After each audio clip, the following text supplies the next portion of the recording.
A few months ago, I made a video about a Prismatic Hunter build that I really started to enjoy with the release of Choir of One. And this season, this episode, this build has come back even better than it ever could have really thought it could have been. A few reasons why is that we have more things diving into Void. A lot of Void changes and updates also came about. And also, probably the biggest thing is, I would have to say, Vaulted Glass getting the rework of its weapons has allowed me to have an even better build that I think is definitely worth using. I've been asked a lot this week, as I've done about 100, almost 200 Grandmaster Nightfall helps for everyone to get Lotus Eater, about what build I've been using in my runs. And I wanted to make sure I came out and walked you through the build so you can take it yourself and use it. Now, I've also used this build in my Contest Thunder Doctrine helps, so I know that it works pretty much in all difficult content everywhere in the game. We have a goal over here reaching 5,000 before the end of this episode, so if you're liking the content that you're seeing, make sure you drop a sub and a like. This build is useful in pretty much all content. I used it in my Day 1 Contest Thunder Doctrine run. I also used it in my Contest Thunder Doctrine helps. When they came back for the 24 hours, I did the whole 24 hours with this build, only tweaking it a little bit for like DPS scenarios. This build is actually way better than when I first made it a while back, a few months ago, and I wanted to walk you through this entire build. Obviously, we're using Prismatic Hunter. Prismatic is fantastic for this build, and it allows you to pretty much have all the verbs at the same time, and also lets you just take care of all champions at the same time. In order to make this a lot easier, we're going to be using Gerfalcon's Hauberk. Gerfalcon's Hauberk makes it where after you are invisible, you gain volatile rounds. Personally, I prefer to use this one over the class item, but if you have a good roll of the class item with something like, say, Heart of Immortal Sight, you can go for that as well. Personally, I like doing the thing where I finish targets and then granting myself the bonus damage and giving my teammates the overshield. This is what I use for Grandmasters. It doesn't come into play a whole lot, but when it does, it is very nice to have.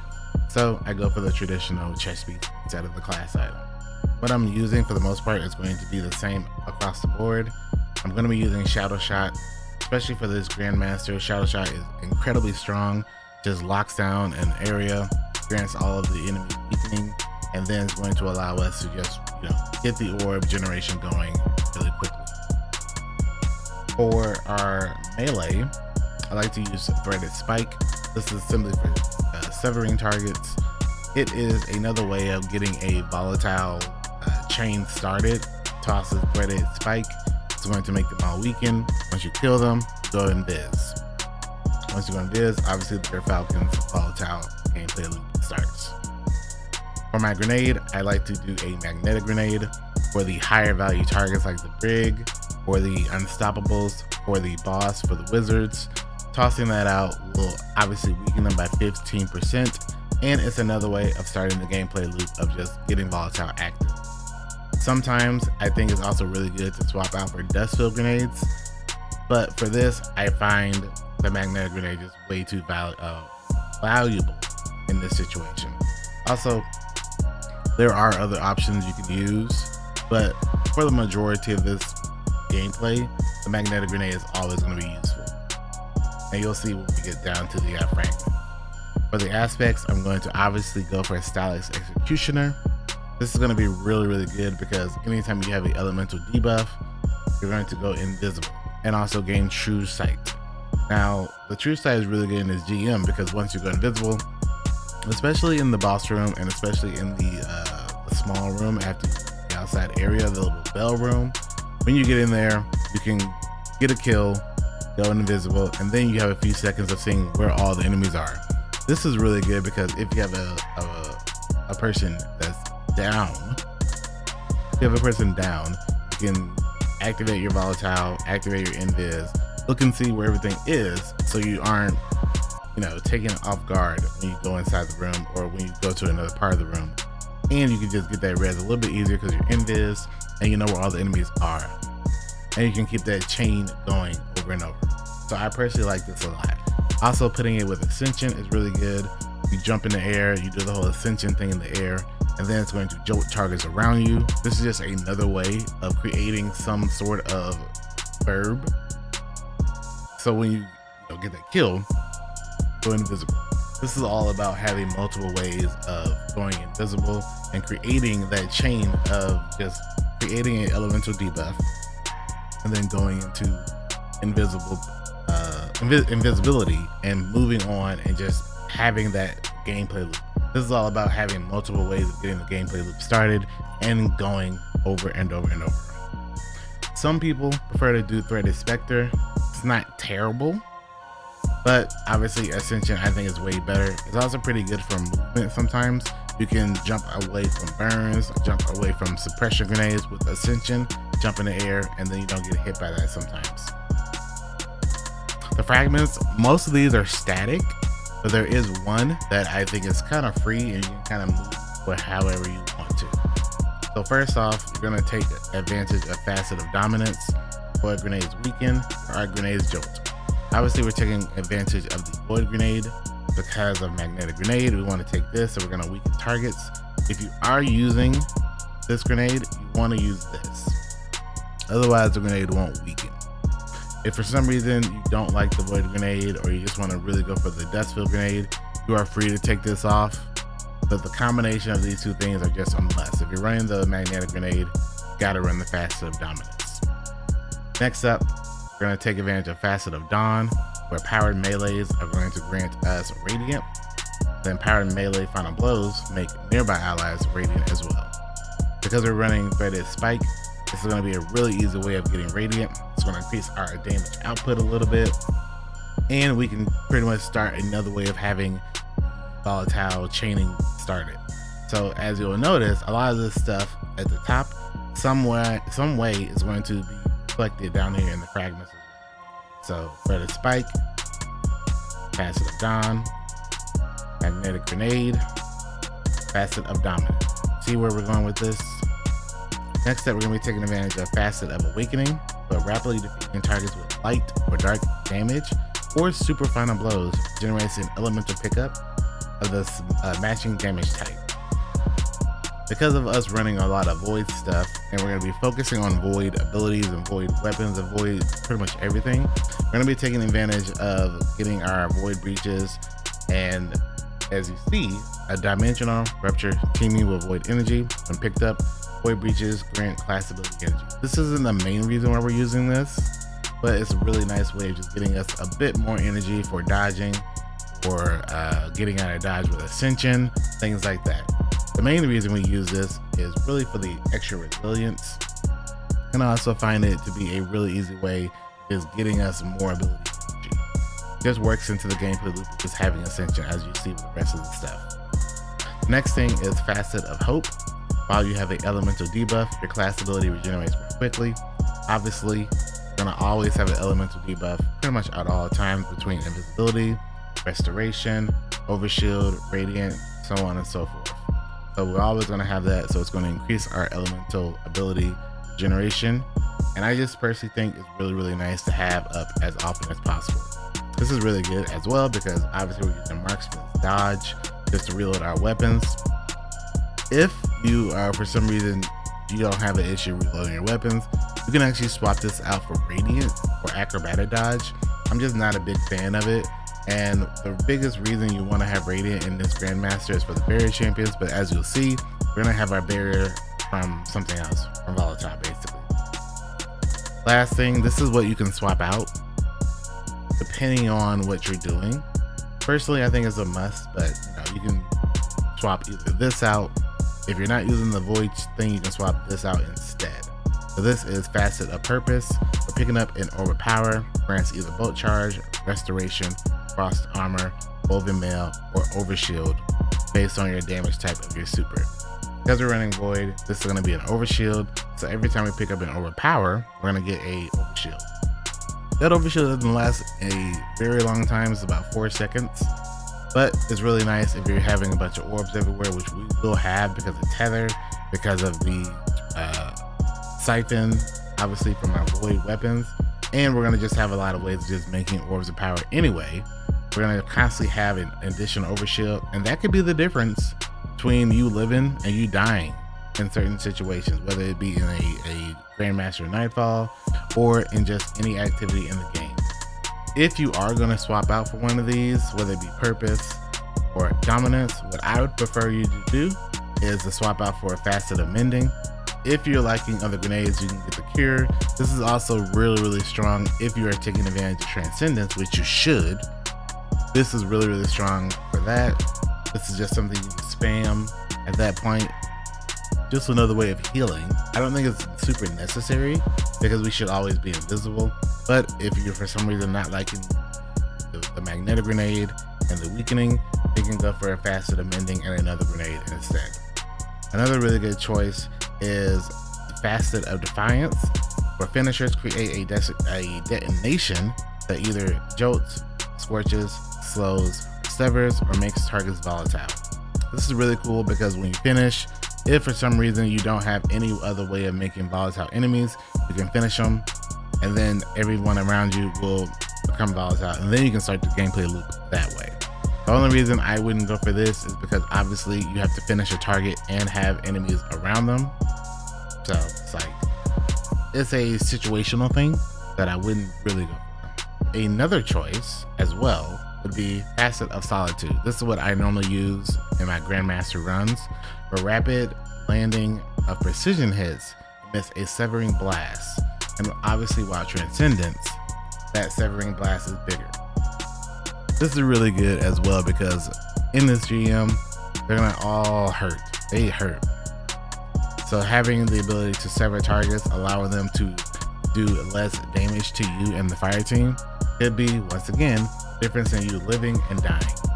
So running Facet of Solitude is what I normally use for hard content. If you're not in a hard content and want to do something else, you can go for like something like Facet of Mending, Facet of Defiance, but most of the time Solitude is what you want to go for personally. Version of this build, we were still using Choir of One, and I still think this is one of the best choices to use build. Obviously with the stabilizing rounds refit, this thing's going to be really good for chunking enemies, and you can also take advantage of the ADSing version where you just single fire shot targets. Damage output is really good, and it's a really easy way of triggering volatile and keeping volatile up, and also doing really good damage. This thing does really decent damage for a special weapon that has a weird mix between primary and heavy damage output, depending on whether you're doing the hip fire mode or the single target like ADS mode. Fire 1 I still think is a really slept on exotic, and with this build you should definitely go out of your way to going to get this entirely done and getting destabilizing rounds on it. This is still my exotic of choice. I don't think there's still a better exotic to mix with this build than Choir of One. In Grandmasters, I like to mix it with Critical Anomaly. This can kind of be any other sniper, but I think you want to run a sniper that has Chill Clip. Chill Clip would allow you to, with Critical Anomaly, allow you to take care of all three champions. So in Overloads, Unstoppables, and Anti-Barrier, especially with Anti-Barrier Sniper, having the ability to take care of all champions with one weapon is really good. So that way, even if your fire team is out of position, or if your fire team is dead, especially when your fire team is dead and you have a champion, you will always be able to, as long as you have ammo, always be able to take care of that champion so you can keep the run alive. This is very important. Even though a lot of teams will have like people designated for certain things, Critical Anomaly is fantastic, especially with Chill Clip. I like to run it with Chaos Reshaped. With Chaos Reshaped times 2, you're going to have a 35% increase in damage with this weapon. This is also really good for deleting champions in this GM. This is also really good for doing really solid and sustainable damage to the boss in the final area as well. And pretty much any enemy that isn't a champion, for example a major, will be frozen, and then the shattering will spread to other targets, which will allow you to go invisible because it's a elemental verb. So you see how we're constantly trying to figure out ways of creating elemental verbs, going invisible. This is really good. I don't think you have to go out of your way to get a Critical Anomaly for this build, but if you have one craftable, make these two things with Chill Clip, Chaos Reshaped, put on a backup mag, an extended mag, and boom, you're gonna enjoy this thing for the rest of your life. The biggest change is with this season, we got a time loss about the glass weapons returning, and the new versions have way better perks, especially these two together. Stabilizing rounds, obviously we've already talked about. Stabilizing rounds is going to allow you to create that volatile, go invisible, create that volatile, so on and so forth. But the stabilizing rounds also stacks on top of each other, which is really, really strong. And I really think this is a best in slot perk.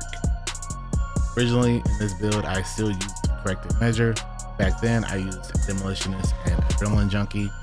And while you do notice the ability energy is a bit lower for your grenade, and the damage output of the weapon itself is a bit lower, that does not matter because the stabilizing rounds is so good, especially tied with the new perk Demoralize, where precision final blows causes nearby targets to become weakened. Cooldown between activations reduced. All that tells you is that you get a couple precision final blows on a target and they become weakened. All the enemies around you become weak. Kill those weakened enemies, go invisible, volatile starts. You have volatile with the stabilizing rounds, with demoralizing, and the gameplay loop is nutty. I have nothing to say bad about this gun. This is unless you're doing a DPS situation, or unless you're defeating or fighting subjugators and you need a microcosm, this is a best in slot. I know it says I have 5,300 kills with this weapon, but if the volatile rounds counted for this weapon's kill tracker, I would easily have 50,000 kills in this weapon already. Not even joking. This thing is fantastic, and I would highly recommend every single person going out of their way to getting this weapon with this perk combination. If it wasn't already obvious, we're also having new origin trait, Time Loss Magazine. For final blows with this weapon grants bonus super energy, and when your super expires, aka once you use your super, this weapon's magazine is doubled for a long duration and reloads from reserve. So what this means is this thing has 91 bullets. The moment you activate your super, that thing goes up to almost 200 in the magazine. And if somehow you're able to dump the entire magazine within the Time Loss Magazine's origin trait timer, which I believe is about 12 seconds, it just reloads the weapon from your reserves. So take the 190, I think it's like 190, 180, dump that entire magazine. Then it would give you another 90 in the mag. And it's funny because it seems nutty, but it has been absolutely insane because you basically walk around like Rambo. You activate your super, walk around, you have a almost 200 magazine machine gun, the volatile and just weakening, and just you're going invisible, things are exploding, going invisible, things are exploding, going invisible, things are exploding. It is insane. This is, outside of DPS situations, the best heavy weapon in the game, and that's not like joking. This is really good. Poise Siphon, obviously to make sure that these two weapons, which are main, you're pretty much treating these two like your primary. Power, always gonna be nice. We're gonna take advantage of firepower, which is gonna make when we toss that grenade out, you get a kill. Or power. Wood reloader, just reload our main two weapons. When we have to reload corrective measure, and when we have to reload fire one, just get to reload a little bit faster. And fastball. I like fastball for the magnetic grenade. It's really nice. You toss it. Fastball is just. We've already talked about Great Falcons, but you want to just take advantage of whatever resistances you're doing. This week's GM's Arc, taking advantage of that is always nice, and Solar. For our boots, this is a little bit of a difference than most people might recommend, but I think just running a scavenger, obviously this should be a harmonic scavenger. Yeah. Harmonic scavenger is void, so you're just going to get extra ammo from your acquire one and from corrective measure. Want to also run recuperation, picking up all those orbs of power will give you health back. Never not going to run recuperation. If you are feeling, where you don't need as much health, you put on a weapon surge, which is not bad. What I would recommend personally, put on absolution. Putting on absolution would be pick up those orbs of power, health back, but also will have reduced all ability cooldowns each time you pick up more power. So as you see earlier, since we're not using abolitionist, we're not getting that ability as up as possible.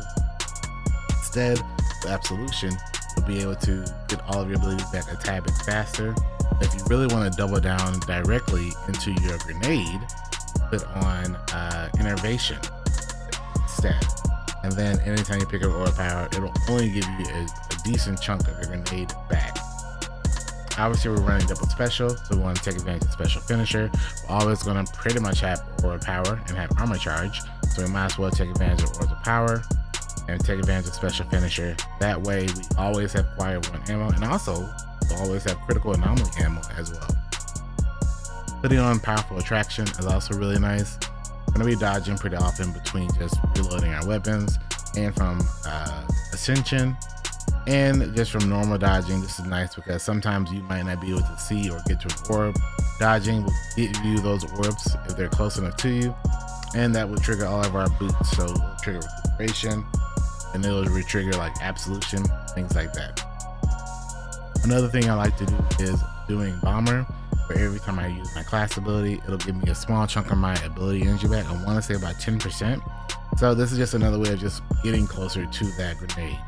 Now, if you are running something like innervation and you're already decently getting your grenade back, feel free to put on proximity ward. Get that finisher and then get that overshield. So that's a temporary overshield while you're doing the finisher. But again, that could be the difference in you living and you dying. So there's a couple things you can think about depending on your playstyle and depending on how you are in harder content. A few things to mention is that we want to make sure we take advantage of the Tablet of Ruin. The main things you want to take advantage of is Legend Incarnate. Weapons with time loss origin trait gain bonus damage. These weapons are also overcharged when that modifier is active. Obviously, we're going to take advantage of this at Grandmasters, so this is a must to have. And then you want to take advantage of Volatile Marksman, Rapid Void Precision Final Blows, and hits grant volatile rounds. Volatile detonations grant class ability energy as well. Then Maligned Harvest, but rapidly applying volatile causes your next instance of void weapon damage to create a weakening burst. You can also put on Void Flux, where defeating weakened targets with a void weapon applies volatile to nearby targets. Powerful targets increases the radius of the explosion. Hopefully you can take this build and help your friends get the GM. You should, and you should also make this a mainstay in your episodic builds. As always, I truly appreciate you. Thank you so much for watching this video. If you enjoy the build, let me know in the comments as well, and I'll see you in the next one.